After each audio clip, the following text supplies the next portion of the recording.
Hello दोस्तों, स्वागत है आपका मेरे चैनल में। आज हम पढ़ेंगे क्लास 12th का जो आपकी बुक है पॉलिटिकल साइंस की, उसका अध्याय 1 है।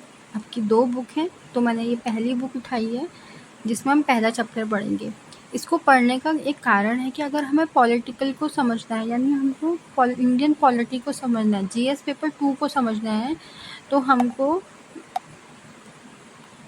यूपीएससी किसी भी स्टेट पीसीएस के लिए हमको एनसीईआरटी के लिए एनसीईआरटी पढ़नी चाहिए, ठीक है। और जीएस पेपर 2 के लिए क्लास 12 का जो ये है चैप्टर नंबर 1 से लेकर या बुक नंबर 1 बुक नंबर 2 वो हमें पढ़ना चाहिए, क्योंकि वो पॉलिटी को हमको जो शब्दावली है उसको अब्जॉर्व करने में बहुत ज़्यादा जो है बहुत अच्छे से प्रमुख भूमिका निभाएगा।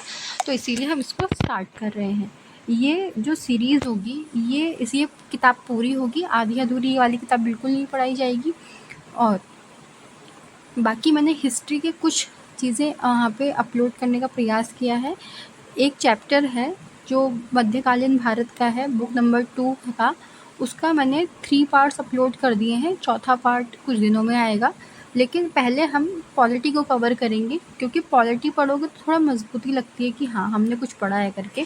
तो शुरू करते हैं। राजनीतिक सिद्धांत एक परिचय। लीजिए एक और किताब याद कीजिए, लेकिन हम उन्हीं चीज़ों पे बात करेंगे जो हमसे जुड़ी हैं। थोड़ा इंतज़ार कीजिए और देखिए यह कक्षा की कुछ अलग होगी। ज़रा पन्ने पलट कर एक पृष्ठ के 8 पर दिए बॉक्स को सुकरात के विषय में पढ़ो। ठीक हो गया, तो अभी पढ़ेंगे।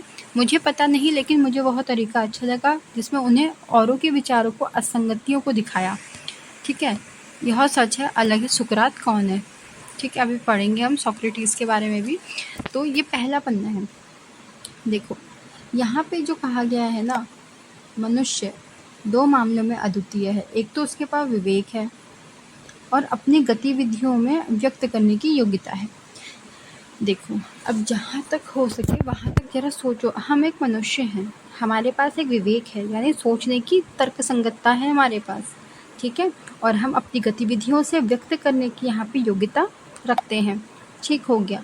उसके पास भाषा का प्रयोग, यानी हमारे पास क्या है, लैंग्वेज है, ठीक है। हमारे मनुष्य के पास लैंग्वेज है। देखो ये हमारी आसपास की चीज़ें हैं और हम इससे अभिव्यक्त कर सकते हैं। हमारे पास विवेक है, हम व्यक्त करने की क्षमता रखते हैं। हमारे पास अपनी भाषा है, संवाद करने के लिए भी क्षमता भी होती है हमके अंदर। ठीक हो गया। अन्य प्राणियों से मनुष्य अपने अंतरंग भावनाओं और आकांक्षाओं को व्यक्त कर सकता है। वह जिन्हें अच्छा और वांछनीय मानता है, यानी उचित मानता है और उपयुक्त गुणों से भरपूर मानता है, अपने उन विचारों को साझा कर सकता है, उन पर चर्चा कर सकता है। राजनीतिक सिद्धांत की जड़ें मानव अस्मिता इन जुड़ावों पहलुओं में होती है। यह कुछ खास बुनियादी प्रश्नों का विश्लेषण करती है। देखो ये चैप्टर ना अक्सर छोड़ देते हैं, पर इस चैप्टर को छोड़ना मत, क्योंकि ये जो है बहुत हेल्प करेगा हर पेपर को समझने के लिए, सरकार को समझने के लिए, ठीक है। तो राजनीतिक सिद्धांत से जुड़े मानव अस्मिता पर जुड़ाव पहलुओं में होती है। यह कुछ खास बुनियादी प्रश्नों का विश्लेषण करती है, जैसे समाज को कैसे ऑर्गेनाइज करना है, संगठन कैसे करना है समाज का, सरकार की ज़रूरत क्यों है, सरकार का सर्वश्रेष्ठ कौन है, क्या कानून हमारी आज़ादी को सीमित करता है, राज सत्ता की अपने नागरिकों के प्रति क्या देनदारी है, नागरिकों के रूप में एक दूसरे के प्रति हमारी क्या देनदारी है। अच्छा, अब यहाँ पे हम लॉजिक लगाएंगे। सबसे पहले मैं हमेशा कहती हूँ जब भी हम पढ़ेंगे कोई भी चीज़, उसका हम लॉजिक लगाने का यहाँ प्रयास करेंगे। ठीक हो गया। अब देखो सबसे पहला प्रश्न यहाँ पे क्या कहा जा रहा है कि समाज को कैसे संगठित किया जाए। देखो पुराने टाइम में हमने पढ़ा, जब हमने क्लास 6 की एनसीईआरटी पढ़ी, जनपद हमने पढ़ा था उसके अंतर्गत, तो हमने देखा कि समाज कैसे ऑर्गेनाइज हो रहा था, कैसे संगठित हो रहा था। तो वो राजतंत्र के अंतर्गत आ रहा था, ठीक है, या फिर एक कबीले के अंतर्गत आ रहा था। लेकिन अब धीरे धीरे जो है लोकतंत्र की ओर स्थापित होगी, जब क्या बोलते हैं हमारी जनता, जब हमारा देश जो है लोकतंत्र की ओर जो है स्थापित हो जाएगी, तो वो ऑर्गेनाइज्ड होगी। देखो हमारा जो भारत है, भारत के परिप्रेक्ष्य में ही सोचना, क्योंकि हम इंडियन पॉलिटी पढ़ते हैं, तो हमारा भारत देश लोकतंत्र है और वो संगठित क्यों है, इतनी विविधतापूर्ण है हमारा देश, इतनी विविधताओं के बावजूद भी, डाइवर्स होने के बावजूद भी हमारा देश बहुत ऑर्गेनाइज्ड वे में काम करता है ना। धीरे धीरे जो भी हुआ संगठित वे में, कैबिनेट मिशन, पहले अगस्त प्रस्ताव को आप देख लो चाहे, फिर धीरे धीरे जो है आपका क्रिप्स मिशन आया, फिर कैबिनेट मिशन आया, फिर देन संविधान बना। तो ये एक प्रोसेस चलती रहती है, मतलब समाज जो है हमारा ऑर्गेनाइज हो रहा है, लेकिन इसे संगठित करने के लिए हमारा संविधान एक प्रमुख भूमिका निभाता है ना। अब देखो सरकार की ज़रूरत क्यों है? अरे भाई सरकार की ज़रूरत है, पहले ही क्वेश्चन में इसका आंसर है, संगठित करने के लिए समाज को, है ना, नियम कानून को देख रेख करने के लिए, लोक कल्याण की भावना को प्रस्तुत करने के लिए, भावना ही नहीं उसे इम्प्लीमेंट भी करने के लिए सरकार की ज़रूरत होती है। सरकार का सर्वश्रेष्ठ रूप कौन सा होता है? अभी हम पढ़ेंगे। क्या कानून हमारी आज़ादी को सीमित करता है?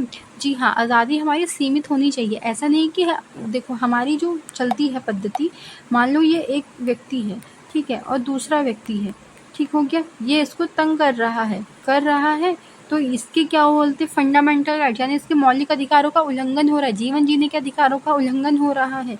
तो हम व्यक्ति से व्यक्ति और सरकार से व्यक्ति की रक्षा करते हैं। याद रखना, व्यक्ति से व्यक्ति की रक्षा भी होती है और सरकार से व्यक्ति की रक्षा भी होती है। ठीक है, कानून हमारी आज़ादी को सीमित करता है, ठीक हो गया। राज सत्ता को अपने नागरिकों के प्रति देनदारी है, बिल्कुल, जो मतलब सत्ता के अंतर्गत है उनके नागरिकों के प्रति उनकी जवाबदेही है भाई। वो क्या बोलते हैं, नीति निर्माण करना, नीतियों को इम्प्लीमेंट करना। इसलिए हमारे वहाँ पे कार्यपालिका और वास्तविक कार्यपालिका होती है नहीं होती है, ठीक है। वो क्या होता है ये सब कुछ अभी सिर्फ सुनो। नागरिकों के रूप में एक दूसरे के प्रति हमारा क्या देनदारी है, बिल्कुल, नागरिकों के एक दूसरे के प्रति हमारी क्या देनदारी है, मतलब जैसे हम नागरिक हैं, ठीक है, और कोई दूसरा नागरिक है भारत का, तो हमारे उसके प्रति भी कुछ जिम्मेदारियां हैं। यानी जैसे कोई पिछड़ा वर्ग है तो हमने उसके लिए कुछ कर दिया, मान लो कोई जो है स्पेशल चाइल्ड है, हमने उसके लिए कुछ कर, लेकिन वो कब होगा? जब आप खुद के पैरों पे खड़े हो जाओगे। तो पहले तो अपने बारे में सोचोगे ना, देन आप दूसरों के बारे में सोचोगे।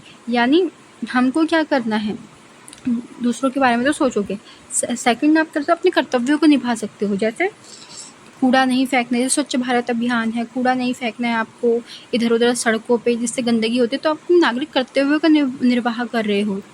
अगर क्या होता है तो कूड़े वगैरह फेंका, गंदगी हुई, तो दूसरे नागरिक को हानि पहुंचेगी नहीं पहुंचेगी, उसको तो दिक्कत आएगी ना। तो इसीलिए गरिमापूर्ण जीवन जीने का अधिकार भी कहीं ना कहीं हमारे संविधान के अंतर्गत दिया गया है। तो नागरिक से नागरिक और सरकार से नागरिक दोनों की प्रकार से रक्षा की जाती है। समझ गए हो इतना? राजनीतिक सिद्धांत इस तरह के प्रश्नों को पड़ताल करता है। और राजनीतिक जीवन, देखो राजनीतिक सिद्धांत इसलिए बनाया गया है क्योंकि हम उन प्रश्नों की खोज करते हैं कि जिसमें पॉलिटिकली लाइफ जो है अनुप्रमाणित करने वाली स्वतंत्रता, समानता और न्याय। आगे इसके बारे में पूरा चैप्टर दिया है आपको, उसके बारे में ही पढ़ना है। स्वतंत्रता का मतलब कभी भी यहाँ पे इंडिपेंडेंस मत समझना, इसका मतलब होता है लिबर्टी। क्या होता है? लिबर्टी। ओके, समानता, इक्वालिटी, न्याय, जस्टिस। जैसे कि यहाँ पे जो वैल्यू होती है, ठीक है, किसी भी चीज़ की वैल्यू, जैसे ज्योग्राफी में आपने पढ़ा वैल्यू क्या होता है, वैल्यू के भी अलग अलग मायने होते हैं हर मनुष्य के लिए। अब हमको तो इंटीग्रेटेड पढ़ाई करनी है ना, हमको हर चीज़ से जोड़ के देखना है। अगर किसी को मूल्य के बारे में ज्योग्राफी की एनसीईआरटी से याद आ रहा है तो वो समझ चुका होगा, ठीक है। मूल्य को इतना एक्सप्लेन नहीं किया जाएगा, सुव्यवस्थित रूप से विचार करता है, ठीक है। मूल्यों के बारे में मतलब जो वैल्यू है उसके बारे में हम यहाँ पे थॉट प्रोसेस अपनी चलवाते हैं, हमारे माइंड में थॉट्स आते हैं। यह इनके और अन्य संबंध अवधारणाओं की जो भी कॉन्सेप्ट का अर्थ है, उसकी जो इम्पोर्टेंस है, उसका जो महत्व है, हम उसकी व्याख्या करते हैं। यह अतीत और वर्तमान के कुछ प्रमुख राजनीतिक चिंतकों के केंद्र में रखकर इन अवधारणाओं के मौजूदा परिभाषित स्पष्ट करता है। बिल्कुल, जो पूर्व में बनाया गया कानून है या कोई संशोधन है, ठीक है, वो वर्तमान में एग्जिस्ट करता है कि नहीं करता होगा या नहीं करता होगा, ठीक है, क्योंकि जिसकी ज़रूरत पड़ी होगी वो वर्तमान समय में एग्जिस्ट करती है, या फिर हम उसमें कुछ संशोधन वगैरह कर देते हैं, अमेंडमेंट वगैरह कर लेते हैं, है ना। यह विद्यालय, दुकान, बस, ट्रेन, सरकार, कार्यालय जैसे दैनिक जीवन से जुड़ी संस्थाओं में स्वतंत्रता, समानता के विस्तार की वास्तविकता की परख भी करता है। अब देखो यहाँ पे क्या इंपॉर्टेंट बातें कही जा रही है, यहाँ पे इंपॉर्टेंट बात ये कही जा रही है कि जो आपकी शॉप होती है, बस होती है, ट्रेन होती है, गवर्नमेंट के जो कार्यालय होते हैं, ऑफिसेज होते हैं, उनके दैनिक जीवन में, ये संस्थाओं में स्वतंत्रता और समानता के विस्तार में वास्तविकता की परख भी करता है। बिल्कुल। और कैसे करेगा, जरा एक बार के लिए सोचो। क्या विद्यालय में सब एक साथ बैठते हैं, कोई किसी से भेदभाव नहीं करता, दुकान में सभी सामान लेने जाते हैं, बस में सभी बैठते हैं, ट्रेन में सभी बैठते हैं, सरकारी कार्यालय में सब जा सकते हैं अपना काम करवाने के लिए। तो ये है आपकी स्वतंत्रता, यानी लिबर्टी और इक्वालिटी को यहाँ पे सुनिश्चित किया जा रहा है। ये आपकी रियलिटी को दिखाता है, रियलिटी चेक देता है आपको कि, लेकिन इम्प्लीमेंट कितना हो पाता है ये आपको भी पता होगा। इम्प्लीमेंट में मत जाओ, अभी हमको जो लिखा गया है उस पर जाना है, ठीक है। बहुत इंटरेस्टिंग चैप्टर है, अगर इंटरेस्टिंग तरीके से पढ़ोगे तो। यह देखता है कि वर्तमान परिभाषा कितनी उपयुक्त है और कैसे वर्तमान संस्थाओं, सरकार, नौकरशाही और नीतियों के अनुपालन को अधिक लोकतांत्रिक बनाने के लिए इसे परिमार्जन किया जाता है, ठीक है। कितना अधिक से अधिक लोकतांत्रिक रूप से परिपालन कर सकते हैं, ठीक है। राजनीतिक सिद्धांत का उद्देश्य नागरिकों को राजनीतिक प्रश्नों के बारे में तर्कसंगत ढंग से सोचने और सामयिक घटना को सही तरीके से आंकने का परीक्षण करता है। देखो अभी जैसे प्रोटेस्ट वगैरह हुआ, ठीक है, कहाँ पे, जंतर मंतर में, उसको एक उदाहरण के परिप्रेक्ष्य में लो कि वहाँ पे से हमको क्या, वहाँ पे से जनता जागरूक हुई, क्योंकि हमारा देश लोकतांत्रिक है, अभिव्यक्ति की आज़ादी सभी को दी गई है, इसीलिए तो प्रोटेस्ट कर पाई ना। हाँ, अभिव्यक्ति की आज़ादी सबको दी गई है, पर हड़ताल की आज़ादी किसी को नहीं है। हाँ, हड़ताल की आज़ादी नहीं है। अभी हम जब मौलिक अधिकार पढ़ेंगे उसमें आपको पता चले कि हड़ताल का अधिकार हमको नहीं है, हमको अभिव्यक्त करने का अधिकार है, अपनी बात को रखने का अधिकार है। इस अध्याय में हम परखेंगे कि राजनीतिक और राजनीतिक सिद्धांत का अर्थ है, यानी पॉलिटिकल का अर्थ अलग है और पॉलिटिकल थ्योरी का कॉन्सेप्ट अलग है, और हमें इसमें अध्ययन करना चाहिए। आई होप आपने एक इंट्रोडक्टरी जो मैंने बैकग्राउंड बनाने का आपका प्रयास किया है वो आपको यहाँ समझ आया होगा, ठीक है। बहुत अच्छे से ये चैप्टर पढ़ेंगे, और ये जो पॉलिटी है इसकी जो NCERT है ये पूर्ण रूप से मैं प्रयास करूँगी कि आपको कवर करा दिया जाए, ठीक है। राजनीति क्या है, आपने देखा होगा कि लोग राजनीति के बारे में अलग अलग राय रखते हैं। राजनेता, चुनाव लड़ने और लोग अथवा राजनीतिक पदाधिकारी कह सकते हैं। यहाँ पे क्या तात्पर्य है, देखो यहाँ पे इसका जो मीनिंग है ये निकल सकता है कि जो राजनीति यानी जो पॉलिटी है, ठीक है, उसके बारे में अलग अलग राय रखते हैं। कुछ राजनेता, कुछ चुनाव लड़ने के लोग, राजनीतिक पदाधिकारी भी कह सकते हैं, यानी कि जिसके अंतर्गत राजनेता और चुनाव लड़ने वाले लोग और राजनीतिक पदाधिकारी होते हैं। देखो आप अभी सांसद के बारे में पढ़ोगे, विधायक के बारे में पढ़ोगे, राज्यसभा, लोकसभा में सभापति, उपसभापति, स्पीकर, डिप्टी स्पीकर, इन सब के बारे में आप पढ़ोगे हमारे GS पेपर 2 में।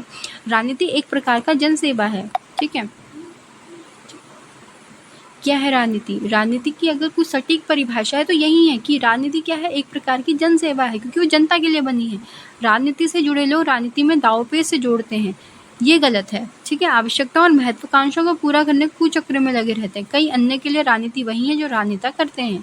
अगर वह राजनेताओं को दल बदल करते, झूठे वायदे करते, बड़े चढ़े दावे करते हैं, तो विभिन्न तबकों से जोड़ तोड़ करते हैं, तो निजी या सामूहिक स्वार्थों में निष्ठुरता से रत और घृणित रूप से हिंसा पे उतारू होता देखते हैं। अब देखो यहाँ पे क्या क्या अभी है, इसका example, recent example Raghav Chadha ji जो हमारे सांसद हैं, उन्होंने क्या किया, उन्होंने जो है उनका कुछ गतिरोध उत्पन्न हो गया होगा पार्टी में, तो उन्होंने निश्चय किया कि वो जाएंगे BJP में। तो वो तो थे आम आदमी पार्टी के सांसद थे ना, तो उन्होंने शिफ्ट करके अपने साथ कुछ विधायकों, कुछ सांसदों को अपने साथ लेकर जो आम आदमी पार्टी के थे उसमें दल बदल करके वहाँ चले गए। उनमें दल बदल लगा क्यों नहीं, ये क्योंकि कुछ जो सांसद थे वो उनके पक्ष में थे और उन सांसदों को भी उन्होंने BJP पार्टी में शामिल किया, इसलिए उन पर दल बदल कानून नहीं लगा। हालांकि इस पर भी कुछ डिबेटें चल रही हैं। तो दल बदल का मतलब ये है कि या तो आप जब आप जीत चुके हो कुछ, या विधायक या सांसद के रूप में, अगर आप उस समय क्या बोलते हैं दूसरी पार्टी में जाते हो तो दल बदल के अंतर्गत आता है। या फिर आप निर्दलीय हो, निर्दलीय रूप से जीतो, फिर आप किसी 6 महीने बाद किसी दूसरी पार्टी में चले गए, तो वो भी दल बदल के अंतर्गत आता है। दल बदल को एक पूरा चैप्टर ही है दल बदल पे, ठीक है। झूठे वायदे, बड़े चढ़े दावे विभिन्न तबकों से जोड़कर करते हैं। निजी या सामूहिक स्वार्थों, निष्ठुरता, रत और घृणित रूप से हिंसा पे उतारू होता देखते हैं, तो वे राजनीति का संबंध घोटालों से जोड़ते हैं। देखो यहाँ पे जो कॉन्सेप्ट है ना वो बिल्कुल ही आपके क्रक्स टाइप के हैं। देखो घोटालों से जोड़ते हैं, ये एक अनौपचारिक भाषा के रूप में आता है, इसको आपको औपचारिक बनाना है, ठीक है। ये समझने के लिए अच्छा है कि यहाँ पे लिख दिया कि घोटालों से जोड़ते हैं, या फिर क्या बोलते हैं ये जो है, जहाँ पे मेंस की बात आएगी ना, हमको लिखना है जब, ठीक है, जब हमको लिखना है तो वहाँ पे जाकर हमको जो है स्पष्ट और सरल शब्दावलियों में लिखना है। बिल्कुल ही वहाँ पे जो है ऐसा नहीं लिख देना है कि बिल्कुल समझ ही ना आए, इतनी कठिन हिंदी नहीं लिखनी है, उतनी ही कठिन इंग्लिश भी नहीं लिखनी है, ठीक है। इतना सुस्पष्ट रूप से अपनी बात वहाँ तक पहुँचानी है हमको, ठीक है। और अब तो ये प्रीलिम्स में भी क्वेश्चंस आ रहे हैं ना पुट ऑन करके, जब जो 2025 का पेपर है उसमें जो है एक सिचुएशन दी जा रही है, उस सिचुएशन के अकॉर्डिंग क्वेश्चन पुट हो रहे हैं। तो हमको हर चीज़ में सिचुएशन को भी यहाँ पे अपनाना पड़ेगा ताकि हम वहाँ पे क्वेश्चन को अटेम्प्ट कर सकें। इस तरह की सोच में इतनी प्रचलित जीवन के विभिन्न क्षेत्रों में जब हर संभव तरीके से अपने स्वार्थ को साधने में लगे लोगों को देखते हैं तो हम कहते हैं कि राजनीति कर रहे हैं। यदि हम एक क्रिकेट यहाँ ये उदाहरण स्टार लगा लो भाई, जहाँ पे उदाहरण आए ना उसको तो बिल्कुल ही आपको समझ लेना, क्योंकि स्टोरी लाइन बनानी है ना हमको। तो क्रिकेटर को टीम से में बने रहने के लिए जोड़ तोड़ करते या किसी सहपाठियों को अपने पिता की हैसियत का उपयोग करते अथवा दफ्तर में सहकर्मी को बिना सोचे समझे, देखो यहाँ कहा जा रहा है कि क्रिकेटर को टीम में बने रहने के जोड़ तोड़ करते, ठीक हो गया, किसी सहपाठी को अपने पिता की हैसियत का उपयोग करते हैं तो दफ्तर में किसी सहकर्मी को बिना सोचे समझे बॉस की हाँ में हाँ मिलाते देखना, तो हम कहते हैं कि वह गंदी राजनीति कर रहा है, ठीक है। तो यहाँ पे कहाँ गंदी राजनीति क्यों कर रहा है, यहाँ पे ऐसे क्यों कहा गया, देखो जब हम हाँ में हाँ मिलाने की बात करते हैं कि कोई सहकर्मी, ठीक है, चाटुकार बोलते हैं वैसे तो, ठीक है, तो हाँ में हाँ मिलाता है। देखो हाँ में हाँ मिलाने का तात्पर्य दो होते हैं। हाँ में हाँ मिलाने का तात्पर्य एक तो आप उनकी चापलूसी कर रहे हो, दूसरा हाँ में हाँ मिला कि वो सही बोल रहे हैं और हम उससे सहमत हैं, ठीक है। तो यहाँ पे जो है चाटुकार की तरह यहाँ प्रयोग किया गया है कि हम हाँ में हम मतलब हम अपना कोई वक्तव्य रख नहीं रही। अरे भाई आपका भी तो पॉइंट ऑफ व्यू है, आप भी तो रख सकते हो ना, आप जोड़ तोड़ क्यों लगा रहे हो हर चीज़ में। और अपने पिता का हैसियत का प्रयोग कैसे कर सकते हो आप किसी गरीब को दबाने के लिए, या फिर इसीलिए तो हमारा देश लोकतंत्र है कि सभी जो है जनता का जनता के लिए, मतलब एक गरीब और एक अमीर दोनों ही जो वोट में लाइन लगने के लिए दोनों ही लगते हैं, कोई वीआईपी ट्रीटमेंट नहीं दिया जाता है ना। तो ये हमारी लोकतंत्र की एक पहचान है, ठीक है। लोकतंत्र क्या है, जनता ही सर्वोपरि है। आप उद्देशिका पढ़ोगे, आप सारी चीज़ें पढ़ोगे तो जनता ही सर्वोपरि उठेगी आपके उसमें से, ठीक है। आज मैं जो है आंसर राइटिंग जब कर रही थी तो जो उद्देशिका थे यानी जो प्रस्तावना थे उसके जो उद्देश्य क्या क्या थे उस पर प्रकाश डालना था। तो मैंने जो है इसीलिए हमको प्रेम्बल पढ़ना चाहिए कि आज भारत के लोग सर्वोच्चता उसमें 42वें संशोधन 1976 के द्वारा अखंडता, समाजवादी, पंथ निरपेक्षता शब्द को जोड़ा गया था, ऐसा क्यों किया गया था। तो सारे डायमेंशन की परतें खोलनी पड़ती हैं तब जाके हमको पता चलता है हर चीज़ का, इसलिए एनसीईआरटी पढ़नी ज़रूरी है ना। तो कितने शब्द हमको मिल रहे हैं यहाँ पे। इस तरह की सोच को इतनी प्रचलित है कि जीवन के विभिन्न क्षेत्रों में हम संभव तरीकों को अपने स्वार्थ से नहीं लेना है भाई। अपनी जितना स्वार्थी बनोगे उतना आप नहीं आ पाओगे राजनीति में, ठीक है। हालांकि आप इम्प्लीमेंट कितना होता है वो छोड़ो, आप जो लोकतंत्र कहते हैं हम उसके अकॉर्डिंग चल रहे हैं, उसको मत जोड़ना कि ऐसा होता है वैसा होता है, बिल्कुल भी नहीं, ऐसा कुछ मत करना। जो किताब में लिखा है उसको जो है अपने दिमाग में इम्प्लीमेंट करो।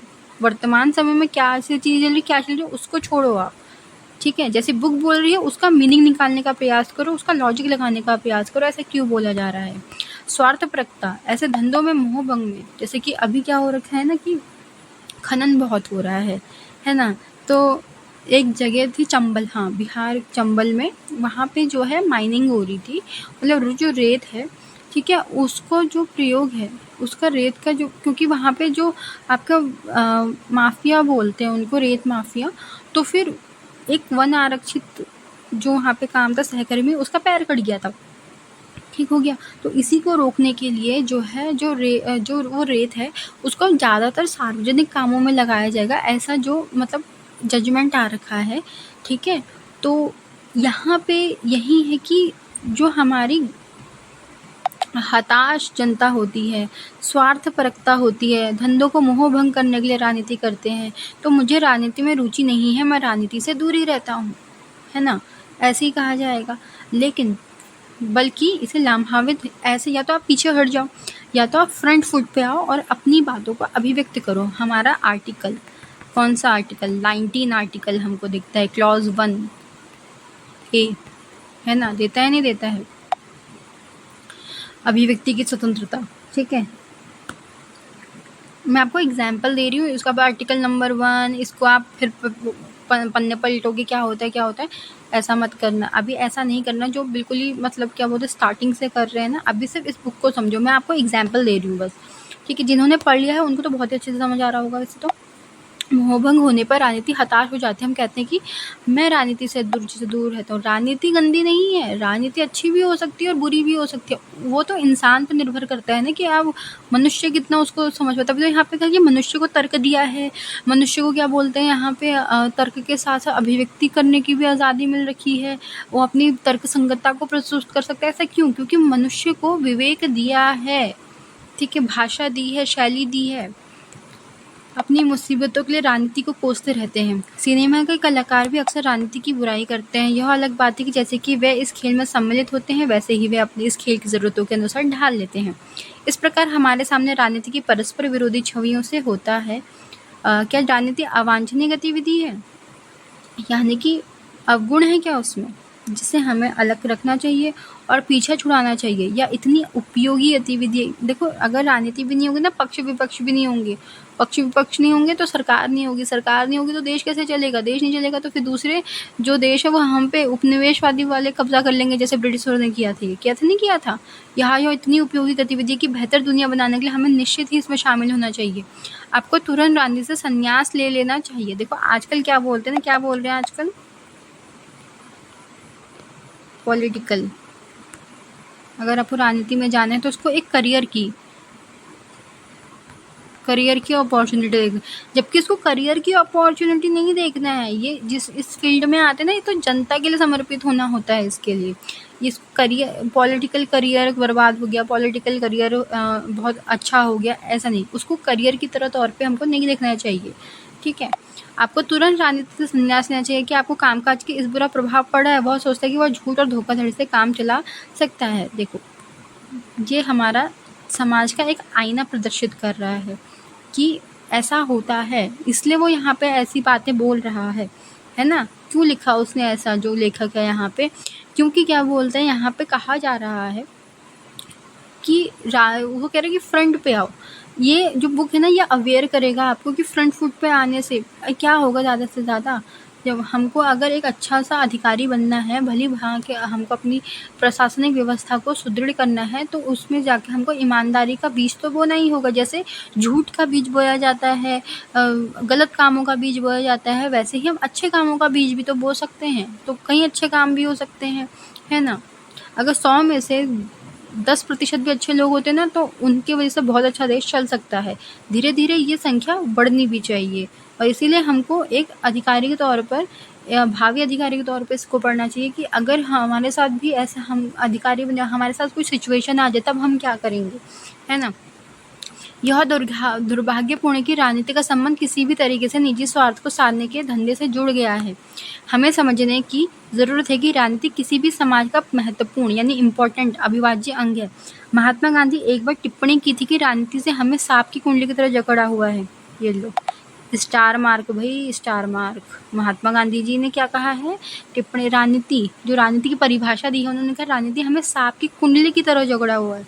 सांप की कुंडली, ठीक है, याद रखता है। महात्मा गांधी ने कहा कि सांप की कुंडली की तरह राजनीति हमको जकड़े हुए है और इसे जूझने के सिवाय कोई अन्य रास्ता नहीं है। राजनीतिक संगठन सामूहिक निर्णय के किसी ढांचे में बगैर कोई भी समाज जिंदा नहीं रह सकता। सही बात है भाई, अगर ढांचा ही नहीं होगा हमारा राजनीतिक जो ऑर्गेनाइज्ड वे में ही नहीं होगा, तो लड़खड़ाएगा। जब नींव गिर जाएगी तो फिर बस आसानी से कब्जा किया जा सकता है ना। जो समाज अपने अस्तित्व को बचाए रखना चाहता है, देखो ये बात सही है, जो समाज अपने अस्तित्व को बचाए रखना चाहता है, उसके लिए अपने सदस्यों को विविध ज़रूरतों हितों को ख्याल रखना भी आवश्यक है। ये जो है, इसको आप DPSP, directive principle state policy से जोड़ सकते हो, क्योंकि नीति निर्देशक तत्व को दर्शाता है, समाज की लोक कल्याण की भावनाओं को दर्शाता है ये, ठीक है। उसके लिए अपने सदस्यों की विविध जरूरतों हितों को ख्याल रखना आवश्यक है। परिवार, जनजाति और आर्थिक संस्थाओं जैसे सामाजिक संस्था लोगों की जरूरत आकांक्षाओं को पूरा करने में सहायता करने के लिए पनपी। ऐसी संस्थाएं हमें साथ रहने के लिए उपाय खोजने और एक दूसरे के प्रति अपने कर्तव्यों को कबूलने में मदद करती है। इन संस्थाओं के साथ सरकार भी महत्वपूर्ण भूमिका निभाती है। सरकार कैसे बनती है और कैसे कार्य करती है, और राजनीतिक में दर्शाने वाली महत्वपूर्ण बातें क्या हैं। लेकिन राजनीति सरकार के कार्यकलापों तक सीमित नहीं है। दरअसल सरकारें जो भी करती हैं वो प्रासंगिक होती है। प्रासंगिकता का क्या मतलब है? उपयोगी होती है। देखो सरकार जो भी करती है हमारे लिए, जो भी पॉलिसीज़ लाती हैं वो प्रासंगिक होती हैं। तभी तो संसद, लोकसभा, राज्यसभा पर कुछ जो विधेयक जो क्या बोलते हैं, बिल होते हैं,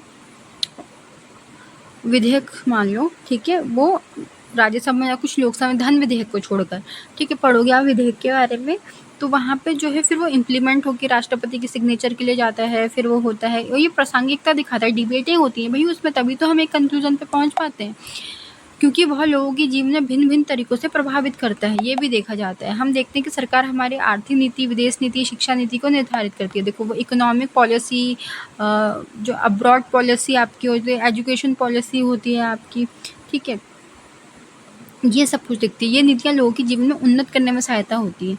लेकिन हम अकुशल भ्रष्ट सरकार लोगों के जीवन में असुरक्षित और संकट भी डाल सकती है। अगर सत्तारूढ़ सरकार जातीय सांप्रदायिक संघर्षों को हवा देती है तो बाजार और स्कूल बंद हो जाते हैं। इसमें हमारा जीवन अस्त व्यस्त हो जाता है। हमें अत्यंत ज़रूरी चीज़ें भी खरीद सकते हैं। बीमार लोग अस्पताल, देखो कोरोना हुआ था, कितनी अफरा तफरी मच गई, हम तैयार ही नहीं थे उस चीज़ के लिए। वो तो चलो एक स्वास्थ्य संबंधी चीज़ें थी, लेकिन जो सांप्रदायिक दंगे हैं, ये जो धर्म की लड़ाई होती है, जाति की लड़ाई होती है, ये कहीं ना कहीं इफ़ेक्ट करता है किसको? हमारे समाज को, हमारे आने वाली पीढ़ी को। देखो ये चीज़ का नॉलेज ना अगर पहली पीढ़ी ही नहीं देती तो हमको ये नॉलेज होती नहीं, तो ये जातिवाद वगैरह होता नहीं। देखो हमारी विडम्बना है कि डॉक्टर भीमराव अम्बेडकर ने कितना प्रताड़ना सही होगी कि उन्होंने लास्ट में ही बौद्ध धर्म अपना लिया, और उनके साथियों ने भी बौद्ध धर्म अपना लिया, जो उनके जातिवादी साथी थे उन्हीं की जाति के। तो बौद्ध धर्म का विस्तारीकरण तो हुआ वहाँ पे, क्योंकि उसमें इतना जो है आपको डिस्क्रिमिनेशन देखने को नहीं मिलता है, भेदभाव देखने को नहीं मिलता है, ठीक है। कभी उनकी जीवनी जब हम पढ़ेंगे तो फिर क्या बोलते हैं, मतलब स्पीचलेस है उनकी जीवनी, मतलब पढ़ोगे तो, है ना। उनके थॉट्स वगैरह देखो, जो जिस पे बीतती है ना वही जानता है हर चीज़ को। हम तो बस सुनते हैं ऐसा हुआ वैसा हुआ, लेकिन जिस पे बीती ना, ये है देश जो हमको आज़ादी मिल रखी है, इससे आज़ादी मिल रखी है, हमको इसकी कितनी वैल्यू है बताओ? कितनी वैल्यू है? किसी की वैल्यू है? कोई नहीं। बस एक 15 अगस्त और 26 जनवरी उतने में ही सीमित रह जाते हैं। इसलिए तो कर्तव्य बनाए गए हैं। हमारे ध्वज की रक्षा, हमारे राष्ट्रगान होता है, राष्ट्रगीत होता है, वंदे मातरम होता है, मौन रहने की आज़ादी, तो बहुत कुछ दे रखा है हमारे पीछे वाले ने, मतलब पीछे वाली जो हम पीढ़ी है उन्होंने बहुत कुछ दे रखा है। और हम क्या कर रहे हैं उसका? हम यहाँ पे उसको बर्बाद नहीं कर रहे, हम उनको बर्बाद ना करें, हम उनको और जो है उनमें सुधार लाने का प्रयास करें, ठीक है, वरना देश को खतरा हो सकता है ना। किस देश के भीतर उसकी अंदरूनी चीज़ें कितनी कमज़ोर हैं ये अभी तक मालूम नहीं हो पाता किसी को भी, लेकिन जब नींव हिल जाती है ना तो पता चलता है तब। तो आसपास की चीज़ों से जैसे भी हमको एक अधिकारी के रूप में एक अपना माइंडसेट रखना पड़ेगा, वैसे ही पढ़ना पड़ेगा और अपना पेपर को, एग्ज़ाम को क्रैक करना पड़ेगा। जो गलती हमने पिछली बार करी, जैसे कि मैंने करी, आप में से किसी ने भी करी, वो इस बार नहीं करनी है। अब हमको पता चल गया कि हमको लॉजिक लगाना है भाई, क्योंकि लॉजिकली ही क्वेश्चन जो है सॉल्व होंगे अब। इसलिए हर जो सिचुएशन है, यहाँ सिचुएशन देने का प्रयास किया है, तो हमको यहाँ पे हर चीज़ को यहाँ पे लॉजिकली सोचना पड़ेगा। अब देखो यहाँ पे भ्रष्ट सरकार लोगों के जीवन में सुरक्षा संकट भी डाल सकती है। अगर सत्तारूढ़ी सरकार जातीय संप्रदाय संघर्ष को हवा देने के बजाय बाजार और स्कूल बंद हो जाते हैं, ये हमने पढ़ लिया है, पाठ्यक्रम पूरा नहीं हो पाता, हमें परीक्षा के लिए अत्यधिक कोचिंग, ये देखो ये सबसे बड़ी विडम्बना है, अतिरिक्त कोचिंग, ट्यूशन, ये क्यों लगाना पड़ता है? अगर हमारे स्कूलों की व्यवस्था ही बहुत अच्छी होगी, ठीक है, इवन जो प्राइवेट स्कूल में पढ़ते हैं वो भी ट्यूशन वगैरह जाते हैं, कोई होम ट्यूशन लेता है, कोई ऑनलाइन ट्यूशन लेता है, कोई कोचिंग जाता है, तो क्यों जाता है भाई? क्या हमारा एजुकेशन सिस्टम इतना कमज़ोर हो चुका है कि इतनी सब चीज़ की ज़रूरत पड़ रही है? ठीक है, तो सोचो ज़रा, ऑनलाइन टीचर आजकल सब ऑनलाइन पे ही निर्भर हो जा रहा है। ऐसा क्यों? हम अपने जो वास्तविक टीचर से जो रूबरू होते हैं स्कूल्स में, उतने क्यों नहीं इंटरेक्शन क्यों नहीं हो पाता? ठीक है, ऐसा क्यों होता है? तो ये क्वेश्चन आपके दिमाग में आने चाहिए, ठीक है, जैसे मेरे दिमाग में आए। चलिए, फिर उसके आगे की राह भी आपको सोचनी पड़ेगी। अत्यधिक ट्यूशन फी चुकानी पड़े। दूसरी ओर से सरकार अगर साक्षरता रोज़गार बढ़ाने की नीतियाँ, हमें अच्छे स्कूल में जाने और बेहतर रोज़गार पाने के अवसर मिल सकते हैं। चूँकि सरकार की कार्रवाई हम पर गहरा असर पड़ता है, ठीक है। तो सरकार की कार्रवाइयों में क्या होता है, बहुत ही गहरा असर पड़ता है भाई।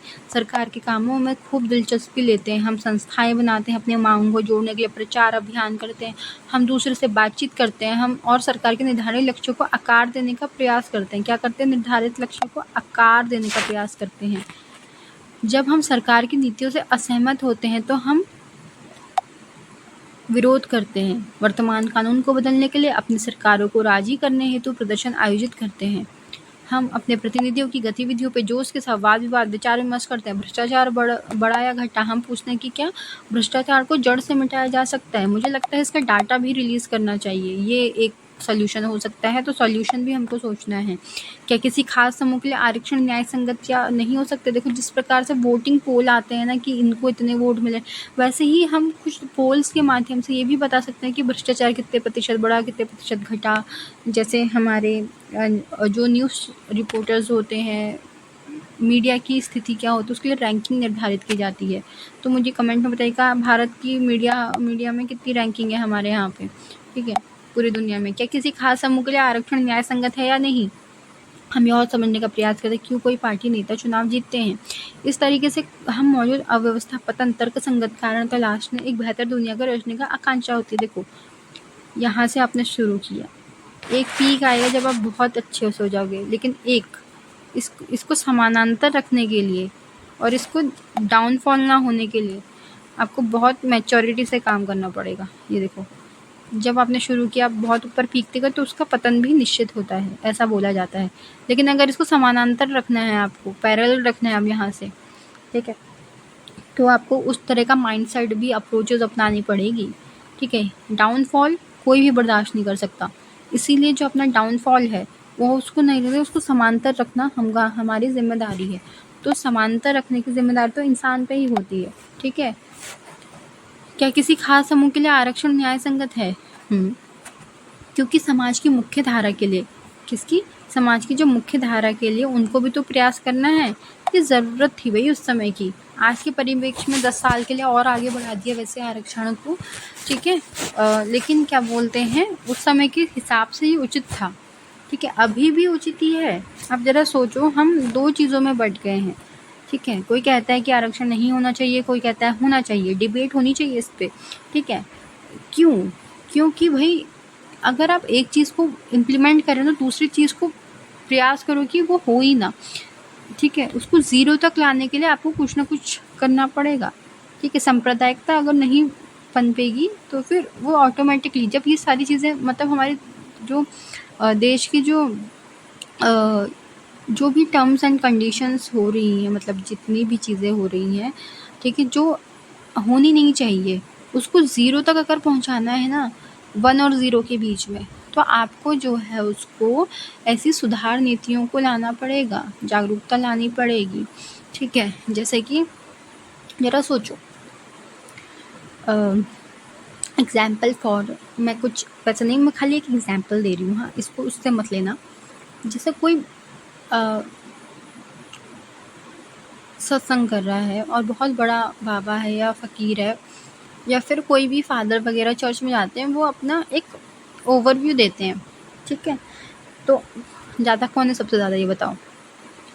फीमेल्स जाती हैं, आदमी कम जाते। क्यों ऐसा क्यों है कि फीमेल्स जाती है और फीमेलों की बातों में आ भी जाती है, ठीक है।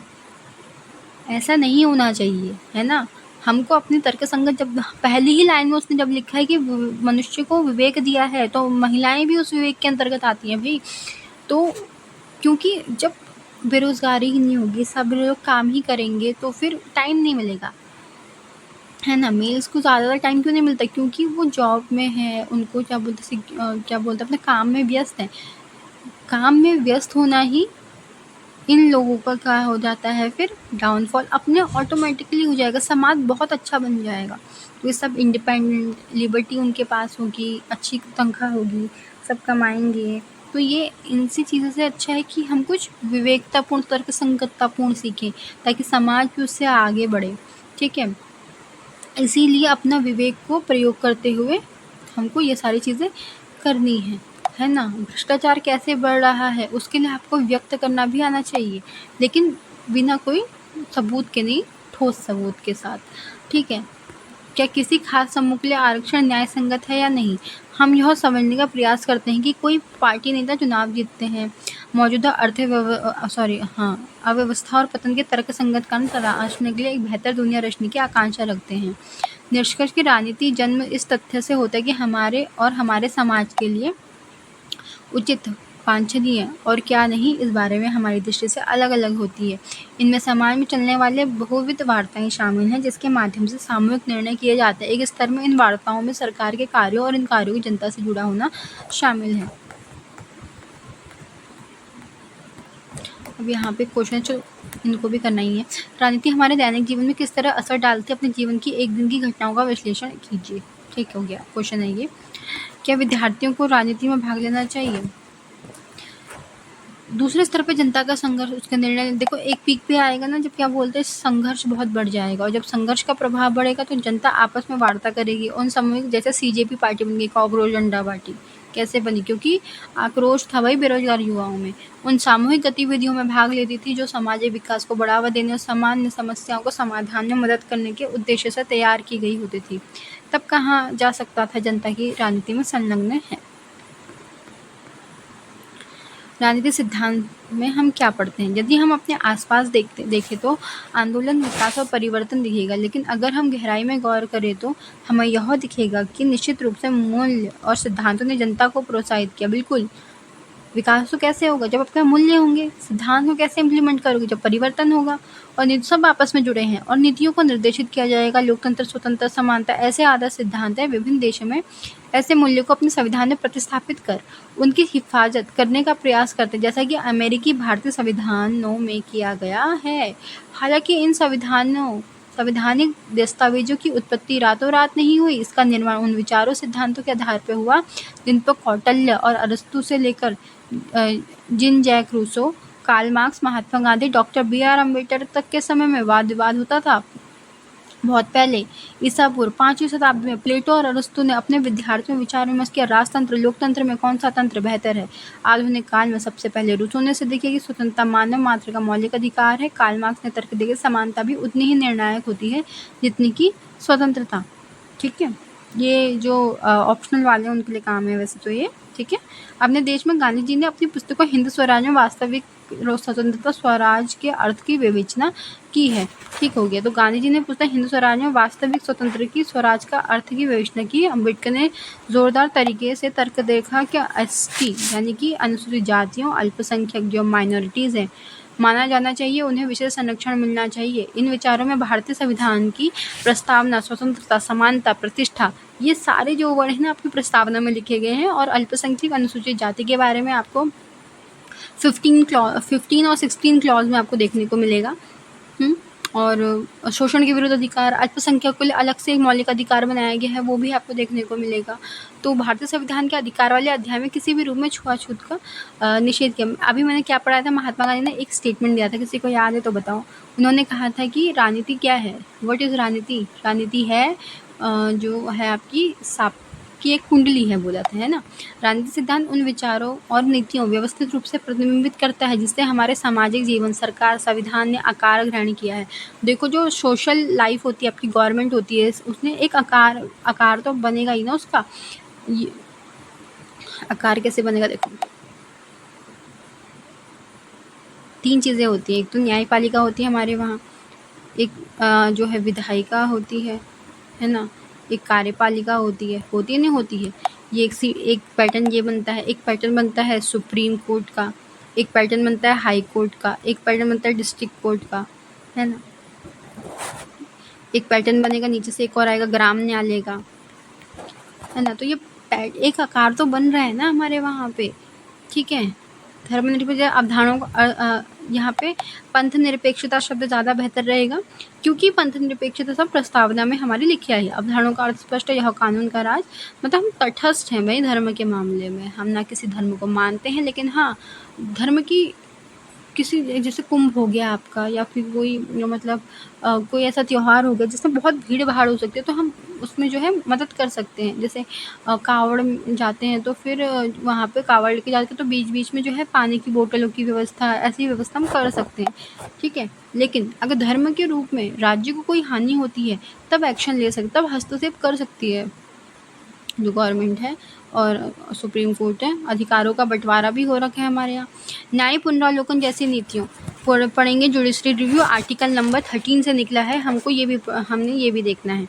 यह मैं लिटरली आपको बता रही हूँ, मैंने ये चैप्टर नहीं पढ़ा कभी भी, है ना, मैंने कभी नहीं पढ़ा, आप पहली बार पढ़ा रही हूँ, ठीक है। और मैंने इसलिए क्योंकि मैंने पॉलिटी पढ़ी है, ठीक है, और मुझे इतना समझाने में इतनी दिक्कत नहीं हो रही है आप लोगों को, है ना, और ना मुझे पढ़ने में, मुझे उस शब्द को उसकी मीनिंग बताने में इतनी दिक्कत नहीं हो रही, क्योंकि मैंने जो है जो आपकी मेन कॉन्सेप्ट है उसे पहले ही मैंने पढ़ लिया है, इसलिए मुझे इस किताब को समझने में इतना दिक्कत नहीं आ रही है ना, और आपको भी नहीं आ रही होगी, ठीक है। तो फिर मेरी सबसे बड़ी गलती थी, मैंने पहले एनसीईआरटी नहीं पढ़ी थी पॉलिटी की, मैं कभी नहीं, मतलब 6, 7, 8 की पढ़ी थी कभी, लेकिन ये वाली नहीं पढ़ी थी। लेकिन ऐसा बोला जाता है कि इसको भी पढ़ना ज़रूरी है, तो मैंने कहा चलो एक बार क्यों स्किप करना है किसी चीज़ को, ठीक है। तो मुझे पढ़ाने में भी बहुत मज़ा आ रहा है इसको, क्योंकि मैंने पढ़ लिया है पॉलिटी, तो पॉलिटी पढ़ लिया है, तो फिर हर चीज़ की एक जो सिस्टमैटिकली मैं आपको समझा पा रही हूँ हर चीज़ को, ठीक है। तो एक बहुत अच्छा चैप्टर आपके लिए ये हो गया है। लगभग 40 मिनट हो गए हैं पढ़ाते पढ़ाते, और मुझे पता भी नहीं चला। यह इस काम को विभिन्न विचारकों द्वारा इन अवधारणाओं को, जो भी कॉन्सेप्ट हैं उनकी जो विकसित युक्तियों, जांच पड़ताल के जरिए करता है। हालांकि रूसो, मार्क्स, गांधी जी, मैंने कहा राजनेता जैसा नहीं बन पाए, लेकिन उनके विचारों में हर पीढ़ी दर पीढ़ी राजनेताओं को प्रभावित किया है। साथ ही ऐसे बहुत से समकालीन विचारक हैं जो अपने समय में लोकतंत्र, स्वतंत्रता के बचाव के लिए उसमें प्रेरणा लेते हैं। विभिन्न तर्कों की जांच पड़ताल अलावा राजनीतिक सिद्धांतकार हमारे, अब थोड़ा स्पीड बढ़ाएंगे, ताज़ा राजनीतिक अनुभवों को छानबीन करते हैं और भावी रुझानों और संभावनाओं को चिन्हित करते हैं। बिल्कुल, क्या आप पहचान सकते हैं कि नीचे देखिए प्रत्येक कथन में स्थिति कौन सा राजनीतिक सिद्धांत का मूल्य प्रयोग में आया, मुझे विद्यालय में कौन सा विषय पढ़ना चाहिए, यह तय करना मेरा अधिकार होना चाहिए। बिल्कुल ऐसा है, आपको विद्यालय में कौन सा विषय, यह मेरा अधिकार होना चाहिए, ऐसा है कुछ, कौन सा विषय पढ़ना चाहिए यह तय करना मेरा अधिकार है। भाई जैसा पीरियड लगेगा, फर्स्ट, सेकंड, थर्ड, जो भी वादन लगता है, फोर्थ, ठीक है, तो क्या आपके अकॉर्डिंग क्या सारा पीरियड जो है कौन सा विषय, ये वाले विषय को फर्स्ट में लगा दो, ऐसा होता है क्या? ऐसा तो नहीं हो सकता। लेकिन हाँ, आपको आर्ट्स लेनी है, जैसे 11th 12th में बदल जाते हैं ना स्ट्रीम, जैसे 9th 10th किसी को होम साइंस लेनी है, किसी को मैथ लेनी है, तो ऐसी चीज़ों के लिए आपका अधिकार है, ठीक है। छुआछूत ये, लेकिन ये जो है आपकी राजनीतिक सिद्धांत से नहीं, ये मूल्य से आपका प्रयोग में होता है, ठीक है। छुआछूत की प्रथा उन्मूलन कर दिया जाता है, ठीक है। कानून के समक्ष भारतीय समान है, ओके। अल्पसंख्यक समुदाय के लिए पाठशाला, विद्यालय स्थापित कर सकते हैं, हाँ कर सकते हैं। अभी पढ़ोगे, अभी ये समझ नहीं आ रही होंगी क्योंकि आपने मौलिक अधिकार नहीं पढ़े हैं, जिसने पढ़े उसको समझ आ जाएगा, ठीक है। मीडिया फिल्मों सेंसरशिप नहीं होनी चाहिए, अच्छा ऐसा बोला जा रहा है। देखो ये सारी चीज़ें बताई हैं, लेकिन क्या यह सब अब हमारे लिए प्रासंगिक है? क्या हम स्वतंत्रता, लोकतंत्र प्राप्त नहीं कर चुके हैं? भारत सचमुच स्वायत्त और लोक स्वतंत्र हैं, हालांकि स्वतंत्रता और समानता संबंधित प्रश्नों का उठना बंद नहीं हुआ है।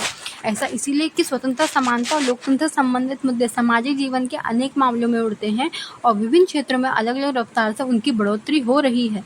उदाहरण के लिए राजनीतिक क्षेत्र में समानता समान अधिकारों के रूप में बनी है, लेकिन यह आर्थिक और सामाजिक क्षेत्रों में उसी तरह नहीं है। लोगों के पास समान राजनीतिक अधिकार हो सकते हैं, लेकिन हो सकता है कि समाज में उनके साथ जाति या गरीबी के कारण अभी भी भेदभाव होता रहा हो। मतलब ऐसा है नहीं, पर ऐसा है भी नहीं, ऐसा ज़रूरी नहीं है। संभव है कि कुछ लोगों को सामाजिक विशेष अधिकार प्राप्त हो, वहीं कुछ दूसरे बुनियादी आवश्यकताओं तक वंचित हो। कुछ लोग अपना मनचाहा लक्ष्य पाने सक्षम हो, जबकि कुछ लोग भविष्य में अच्छा रोजगार पाने के लिए ज़रूरी स्कूली पढ़ाई में अक्षम हो। दूसरे, हालांकि हमारे संविधान में स्वतंत्रता की गारंटी दी गई है, फिर भी हमें हरदम व्याख्याओं का सामना करना पड़ता है। यह एक तरह से खेलने जैसा है, जैसे हम शतरंज का या क्रिकेट का खेल खेलते हैं, तो हम सीखते हैं कि उसके नियमों की व्याख्या कैसे करनी चाहिए। ब्रिलियंट एग्जाम्पल, स्टार मार्क कर लो भाई, शतरंज और क्रिकेट वाला, है ना। उसके नियमों की व्याख्या कैसे करनी चाहिए। इस प्रक्रिया में हम खेल की ही नहीं व्यापक अर्थ में देखो सुप्रीम कोर्ट की अपने अपने व्याख्याएं बदलती रहती हैं। देखो जैसे मैं एग्जाम्पल लूँ, एक एग्जाम्पल हम ले लेते हैं, एग्जाम्पल फॉर जैसे कि मैं आज पढ़ी थी जो न्यायपालिका पढ़ रही थी, मैं सुप्रीम कोर्ट पढ़ रही थी। तो सुप्रीम कोर्ट में जो है आपका परामर्श शब्द, मतलब राष्ट्रपति के लिए जो परामर्श शब्द है वो बाध्यकारी है या नहीं है, ये पढ़ा था मैंने। तो इसके लिए कॉलेजियम पद्धति आई थी जो आप पढ़ोगे आगे जाकर।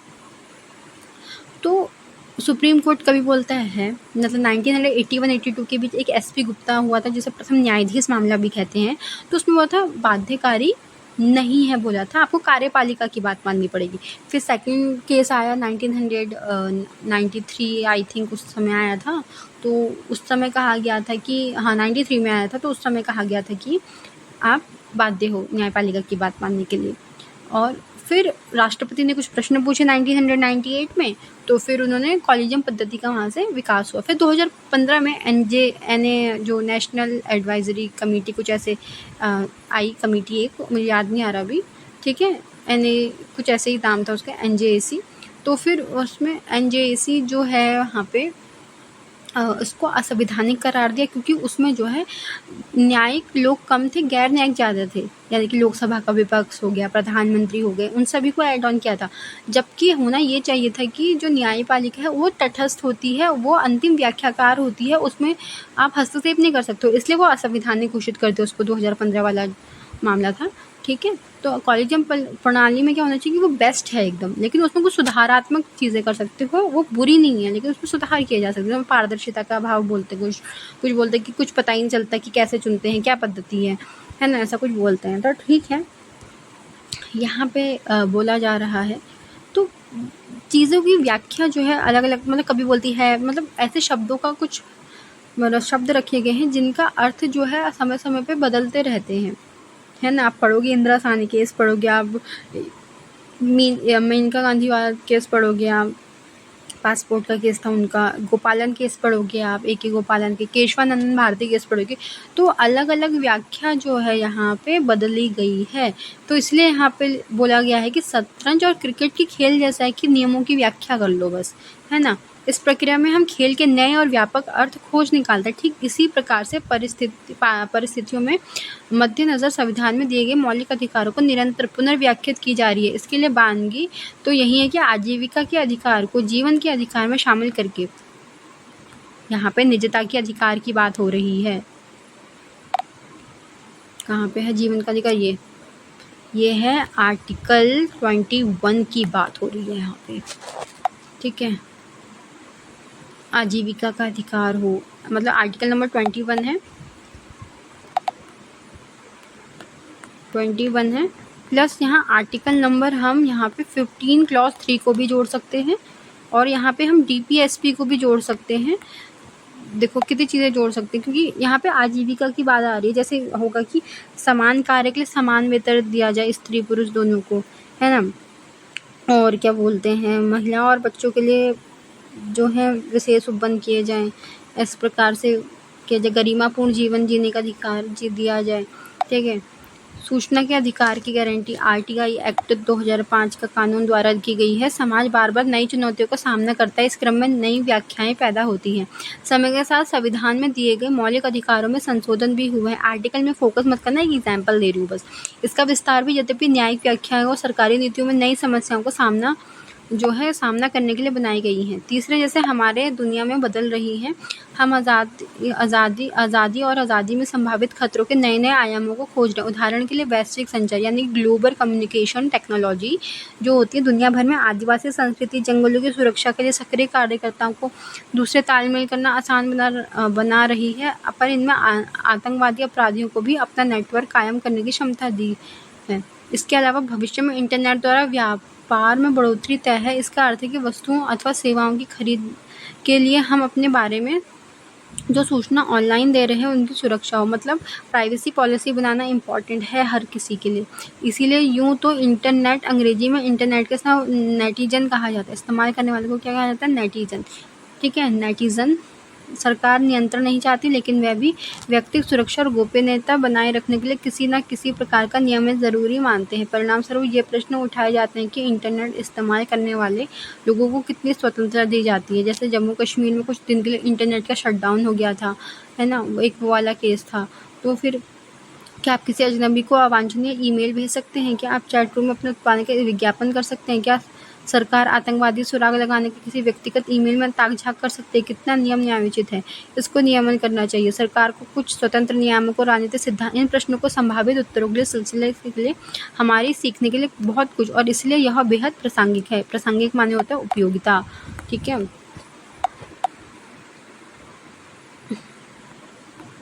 चलो ये भी हो गया है। अब यहाँ सुकरात के विषय में दे रखा है, फिर राजनीतिक सिद्धांतों के व्यवहार दे रखा है, फिर यहाँ पे जो है इतनी चीज़ें आपको दे रखी हैं इसके अंदर, तब जाके ये जो है आपका पूरा होगा, ठीक है। अभी तक हमने 7 पेज पढ़ लिए हैं, 8वें पेज पे आ गए ना। चलो 50 मिनट हो गए, लंबी वीडियो हो गई है, तो इसको हम पार्ट 2 में ही करेंगे, ठीक है। आई होप आपको ये वाला सेशन बहुत अच्छा लगा हो। मैंने प्रयास किया है कि बहुत अच्छे से पढ़ाऊँ। Thank you so much.